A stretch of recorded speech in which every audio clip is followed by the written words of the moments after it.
Baada ya Esma Sultani kufika hospitali, alijitahidi kuwa mvumilivu akiwa anasubiri majibu kutoka kwa daktari. Je, Garibay atakuwa ana hali gani? Sasa tunaona daktari anafika na kumpa majibu kwamba at least sasa Garibay hali yake sio mbaya. Kwa hiyo anaweza hata kuonana na mtu kwa sababu amekwisha kurudisha fahamu.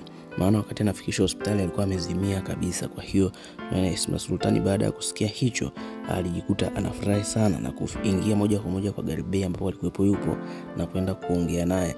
Aliongea naye maneno mengi na akamwambia kwamba hakuwa amemwacha moja kwa moja, ila kuna asilimia za upendo ambazo zilikuwa zimebaki. Kwa hiyo tunaona Esma Sultani ameamua kuona maneno ambayo yanazungumzwa na watoto wake si halali sana au si sahihi sana kwa wakati huu, kwa sababu kwanza anahitaji kuokoa maisha ya mtu, lakini pia anatakiwa kuangalia na moyo wake ni kitu gani unahitaji. Kwa hiyo sio kila kitu anatakiwa kuwasikiliza watoto wake, lakini pia kwa yeye anatakiwa kujifunza kwamba kila mtu huwa anapenda. Kwa hiyo hata kwa Murat anatakiwa amwache kama alivyo, kwa sababu tayari Murat amekwisha kumpenda Bade na amekwisha kuona naye. Kwa pamoja na kwamba yeye Esma Sultani alikuwa hajafurahishwa na kitu hicho, lakini anatakiwa kuacha kama kilivyo. Lakini pia sio hicho tu, ila hata kwa Senem pamoja na Akif alitakiwa aache kama ilivyo, kwa sababu wawili hawa wamependana moja kwa moja. Kwa upande wa Suraiya, naye baada ya kuona tukio hilo alijisikia vibaya sana, na ukizingatia Suraiya alikuwa anafahamu uhusiano wa Garibay pamoja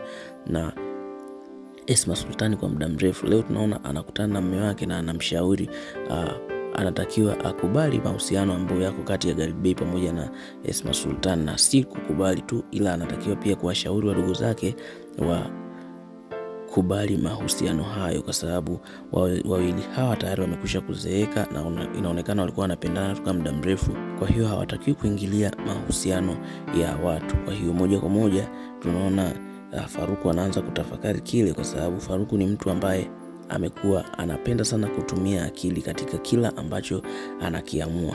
Kwa upande wa Fikret, tunaona leo anakutana na jambo moja zito sana, kwa sababu alikuwa anaongea na Esra na kumuuliza kuna chochote ambacho kilikuwa kimetokea huko, au kaka yako alikupiga au alikufanya chochote kibaya. Lakini tunaona Esra anamwambia hamna chochote ambacho kilitokea. Lakini kwa upande wa kaka yake Esra, moja kwa moja yeye aliamua kuja hadi ofisini kwa Fikret, na leo Fikret anakwenda kukutana naye, na ndio amekwenda kugundua sasa kwamba huyu kaka wa Esra anaonekana hayuko vizuri kiakili. Ni nini ambacho kitaendelea? Ni kukumbushe kusubscribe wewe ambaye hujasubscribe channel hii, na wewe ambaye umesubscribe basi endelea kulike, kushare na kucomment.